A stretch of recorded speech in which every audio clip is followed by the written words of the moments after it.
Well, hooty hoo, everyone. Welcome to the StabCast. We're here for another spooky Sunday.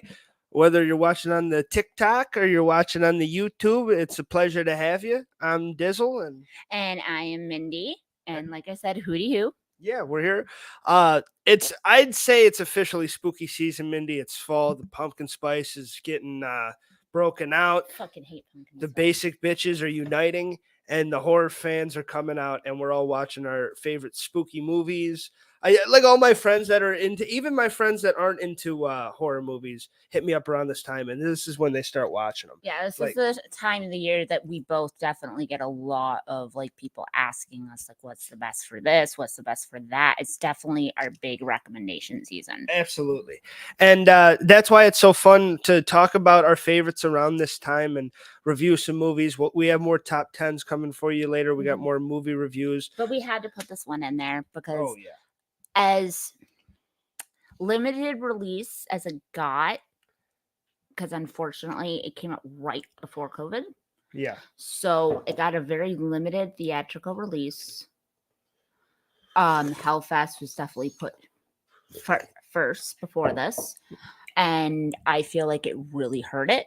Yeah. I feel like it really hurt it. I feel like if Hellfest didn't exist or if it would have came out a couple years later, Haunt would have been an amazing like theatrical production. Well, I think I really think it would have went in theaters, just saying. Of course, I don't disagree with you. I just think that you have a case of something a little more low budget, something a little bit more of a love project, and then a big glossy Hollywood flick. Yeah. Whereas, like they have the budget, they have the I think Haunt did get a limited theater release. It's got a 2 million box office. You know, Mitch. Yeah. It got a limited release. Mm-hmm. The guy that plays Mitch, he was actually a fast food worker at a chicken place. Oh yeah. Almost everybody that they got to be in Haunt, except for the boy that plays Evan. Yes. They're basically all unnamed. Yeah. They're not even really in Hollywood.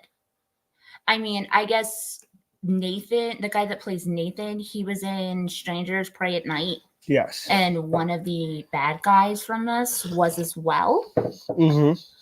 But, I mean, honestly, for a cast like that, especially when you compare it to the one we just did, Goodnight Light.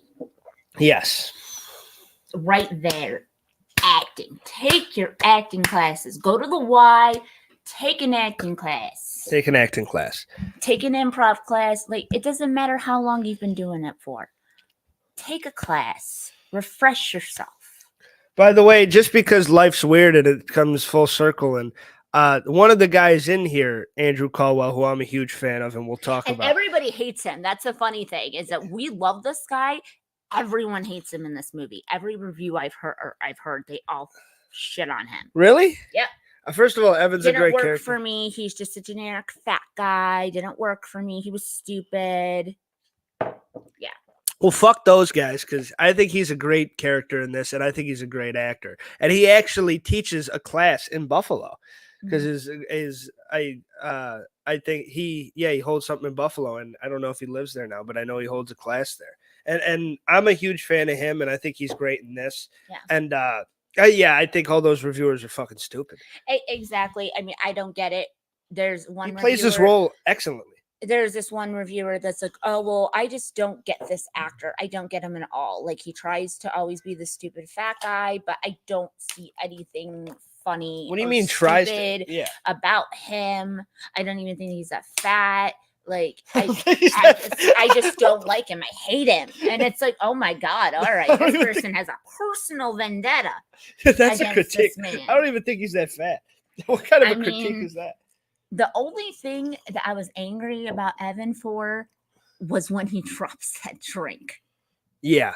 But he's supposed to be a dick. Like, he's supposed to be like the kind of jerky, like friend. But I think it works. And his line at the end, and by the way, we're talking about the movie Haunt.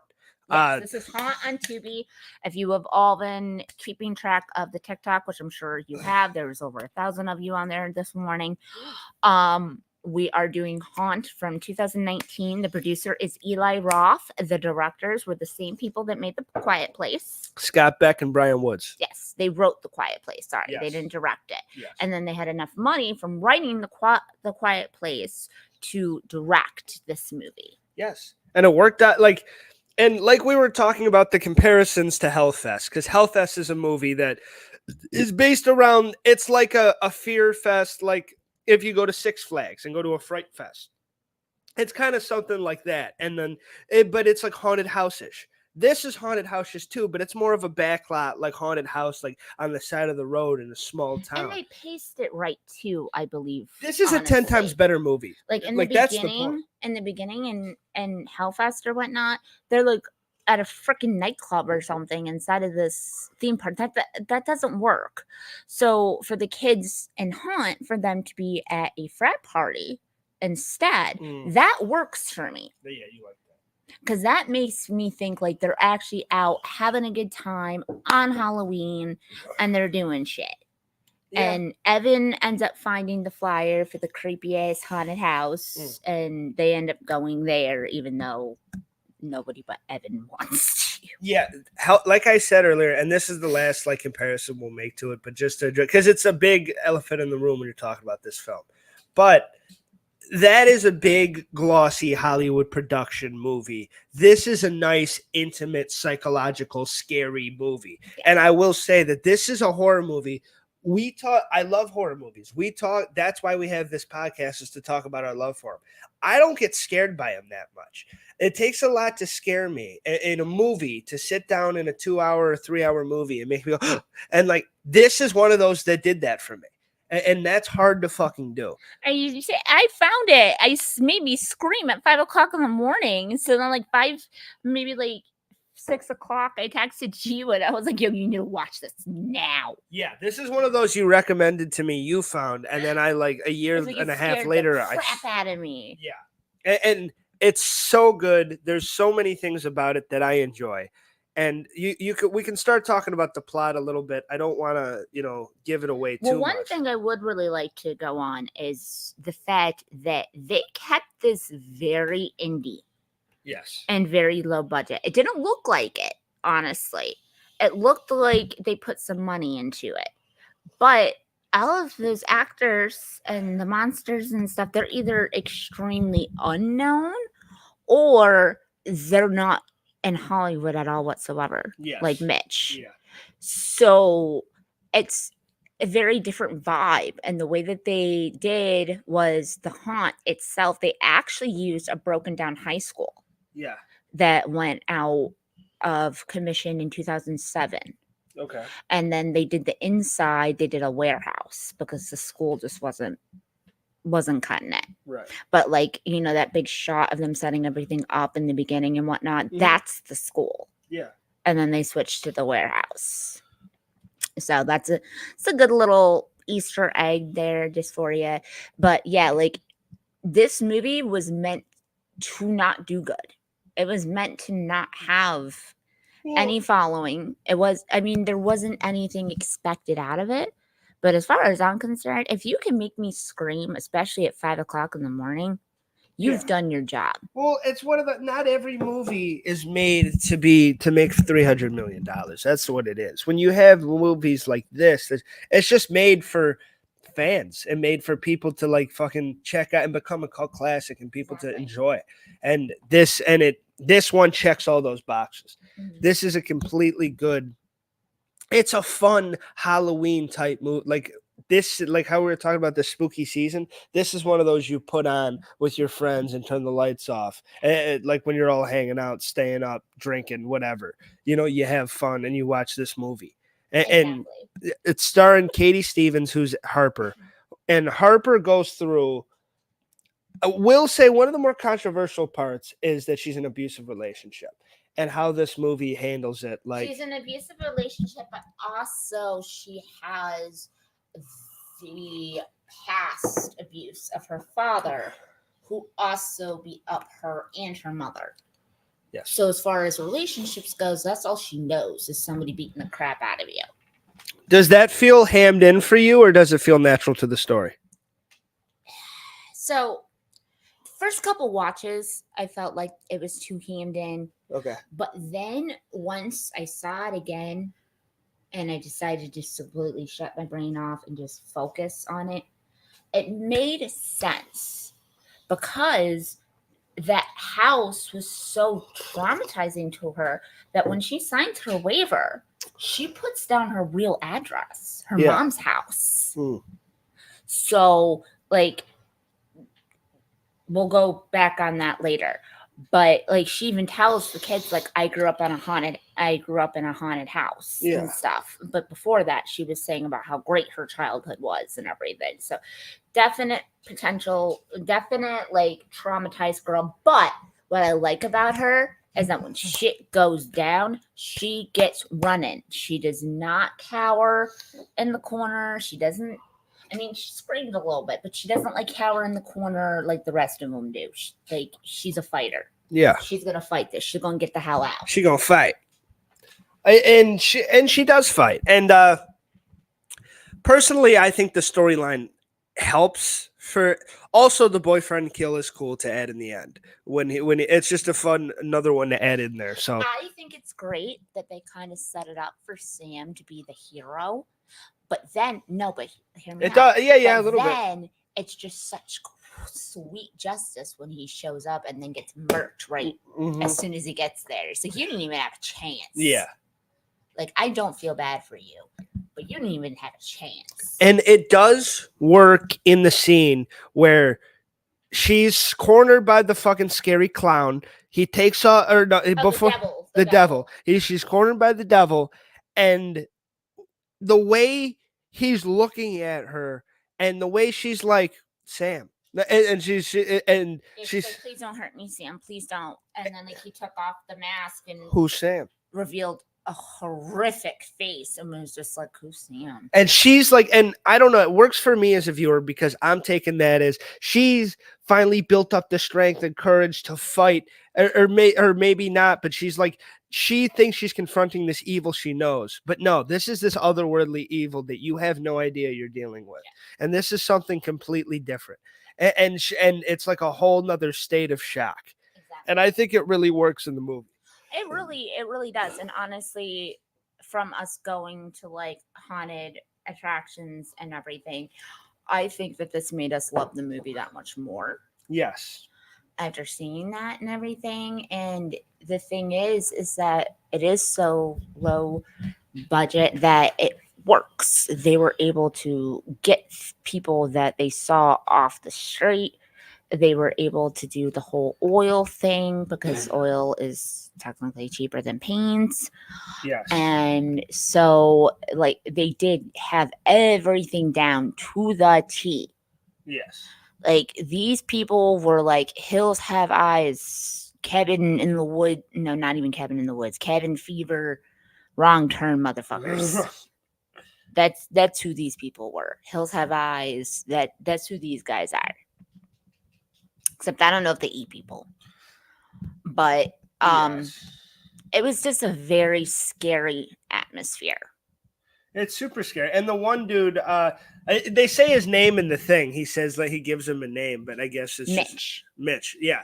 And Mitch fucking, when you see Mitch's face finally, even if it is low budget, whoever does the practical effects on that deserves a fucking 10 out of 10 clap. That would be Miss Page. Yeah, because he is fucking, oh my God. Like poor Nathan. And that's why when you say about, it's not, oh yeah, Evan. Poor Evan, when he fucking has to deal with that, and he's like, I just want to go home. That's my favorite line in the movie, is that he's like, do you want to see my face? And he's like, no, I just want to leave. I really want to go home. Like, I'm tired of this shit. Like, it makes it so much better. And it, like, I don't know, it's a perfect line. Get a basic kill, too, and that's what caught me off guard and got me to scream. Is because you think you're getting a basic kill, and then all of a sudden the motherfucker's like, no, I'm gonna rip your face off. Yeah. Like, you're wearing a mask, I'm going to unearth your mask. Yeah, and it's not basic at all. That's what this basically is, too, is they're all trying to rip apart the children's masks. Yeah. That they have on, so to speak. It's fucking insane, though. It really is. The way they go, they really pick apart this friend group. They really do. Mallory, oh my God, I feel so bad for her. She had this girl had spiders and everything else dumped on her head. Oh, yeah. She had to crawl through cobwebs. And then they kidnap her, drug her ass, tie her up, and the same scene that they saw in the beginning of this witch who comes in and gets rid of the evil and everything. Yeah. It's all of a sudden it's Mallory. It's her friend. Yeah. They're standing on the other side of the fence and they're like, what the fuck? That's our friend. Yeah. Give her back. That's not okay. And she's just looking at him like, hey, what's up?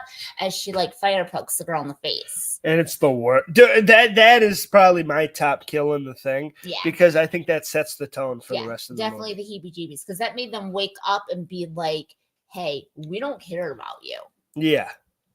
Yeah. This is not for fun. No, it's not fun. And that moment comes so quick, and that's when the movie turns, and that's when now it's real, and it doesn't stop being real ever since that moment. Yeah. And that's what I think really helps the film, because once that happens, and they see that, and they're like, oh, this shit, it's not a doubt for the rest of it. It's not like, oh, it's fun, and then they can pick other people off. It's like, no, everybody's scared from that moment on for their lives. And they have a right to be. Yeah. And then also, there is one good person amongst everybody, and it's not Mitch. You're damn right it's not Mitch. Mitch seems like a good person, but he's not.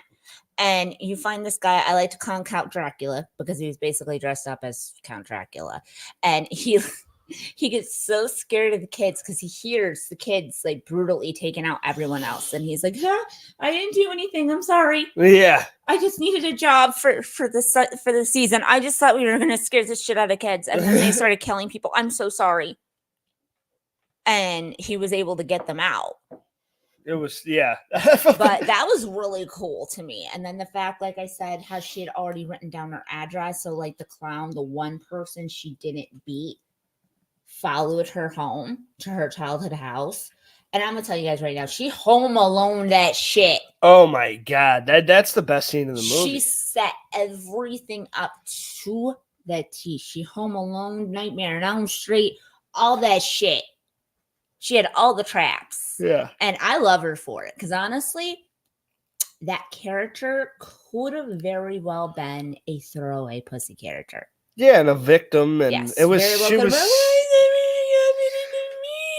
yeah. But she didn't. She strapped herself up by her bootstraps and she did what she needed to do. Yeah, she was tough as fuck. And she took care of business. I feel really bad though, because even though her name is Harper, I don't know why, maybe you guys will agree, but I think that the two girls' names should be switched. What, Harper and who? Harper and Bailey. Yeah.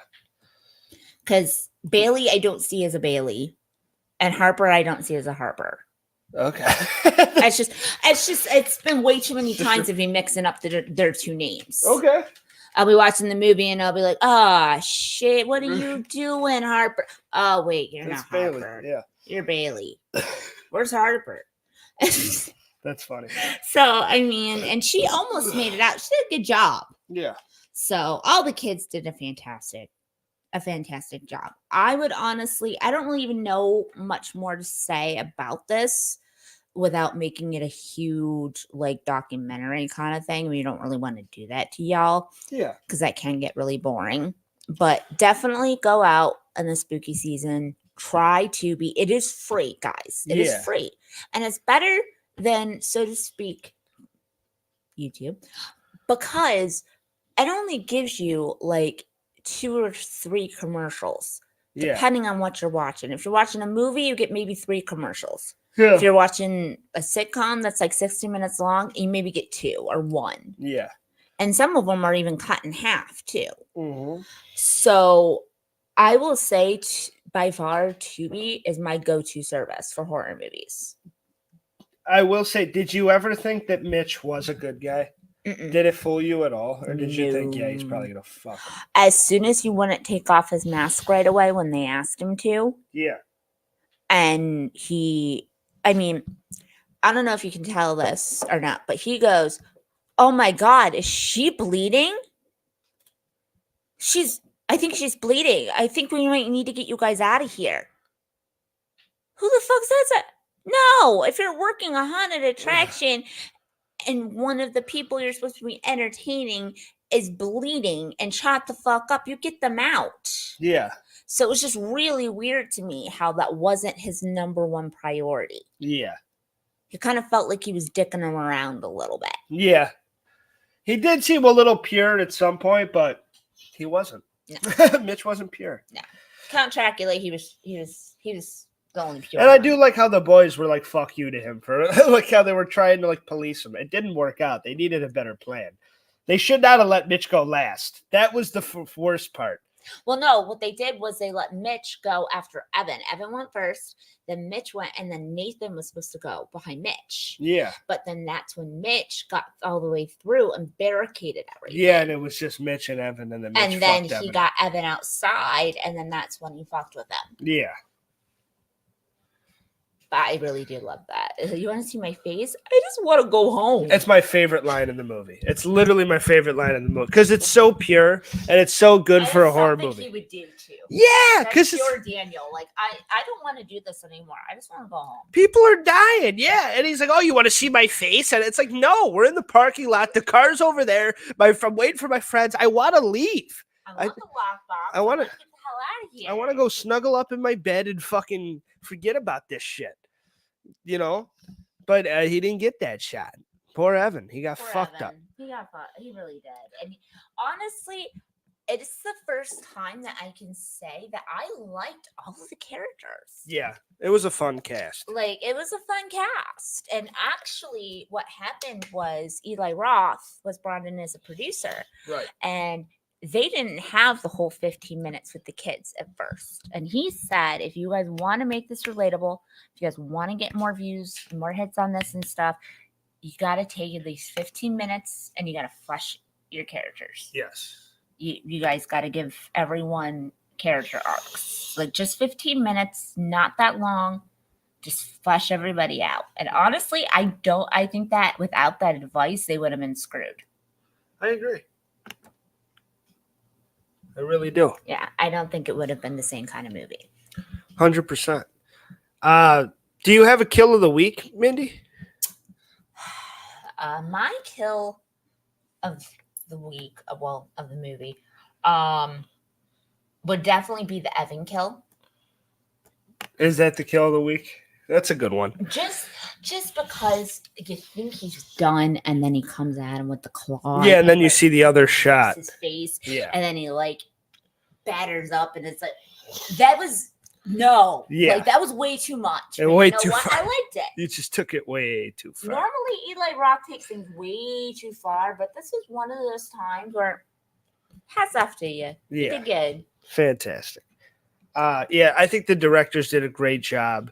And I thought the cast, it was an energetic. To give my final thoughts, if we're going to give a rating, it feels like we're getting there. Yeah. And my final thoughts on this movie would be that I think it's a really fun horror, kind of an ensemble type slasher, traditional. Honestly, it is a slasher. It's honestly going back to those original slasher roots. Yes. Because there's even some stupid slasher decisions in there. Yes. Like, hey, we should go this way. No, we should go try behind the chainsaws, for instance. Like, there's that kind of dialogue in there. But it's not that dumb. Like when Evan's at the party and he gets pissed off because his two other friends that were supposed to be the other halves of the human centipede decided to bust out on him. So he was just a centipede and throws his drink and it gets all over Harper, which good for her for not being a little bitch about it. Yeah. And complaining about it the whole film because anyone else would. So good for her. But they're just like, Nate's like, what are you doing, man? What is wrong with you? And he was like, I was supposed to be the top half of a human caterpillar and a human centipede and no one else showed. Yeah. And Mallory, the nurse, just looks at him and she goes, well, no, not Mallory, the nurse, the girl that was the nurse. I can't remember her name. But she looks at him and she's like, now you feel like you look like a jackass? Yeah. Because I'm pretty sure you already looked like a jackass. Yeah. So it's just, and it was just her character. Honestly, she was fun. She was For fun me. and witty. A lot of them were. Yeah. It was a fun. The cast and the dialogue felt very witty and fresh, and it felt very how people talk, and that's an important thing for these movies. And also, one more note: they actually took all of the people that were in this movie and they took them to real haunted houses. Yeah. Oh. So they could experience it Oh, and that's cool. stuff because of how soon Halloween was coming up. They were basically filming it the same week as Halloween. So they were taking their actors and these kids to haunts. Yeah. Dressed up as their characters so they could see what it would really be like. That's sick. Isn't that awesome? Yeah, it's pretty cool. Yeah. But yeah, I think this is a fun, fresh slasher in modern times that almost pays homage to other things, but also it's completely like original and fresh in what it does, and it like makes it very intimate, makes it very kind of claustrophobic in a way. And I think it gets the most frights out of any modern slasher that I've seen. Yeah. And that's why this is really high up there for me. It doesn't rely on torture, guys, and more so relies on your inner fears. Yes. And then like some gore like put in there. Like there's gore shoved in there. And then it's also, but it's very like all the jump scares count. It doesn't feel like bullshit jump scares. Honestly, best story for a horror movie I've seen in a long time. Yeah. I agree, because it's very simple, but it gets right to the point and it gets the job done.